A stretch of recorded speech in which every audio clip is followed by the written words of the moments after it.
உங்க குடும்பத்தையும் கெடுத்துட்டானுங்களா சார்? சத்தியமா கருத்து பண்ணு சொல்றேன் சார்.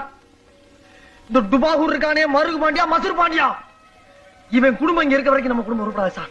நண்பர்களே, எதிரிகளே, துரோகிகளே, உங்களுக்கு எனக்குமான நட்போ பகையோ என்ன கர்மமா இருந்தாலும் எல்லாம் அதோட முடியுது மக்கா. இந்த கூடவே இருந்து காட்டி கொடுப்பாங்க அப்படின்னு ஒரு கூட்டம் இருக்குல்ல, அவங்களோட இனிமேல் எனக்கு எந்த தொடர்பும் கிடையாது. அதனால நீங்கள் ஃபோனை வச்சிருங்க. வேணாம் சகோதரா, வேணாம்.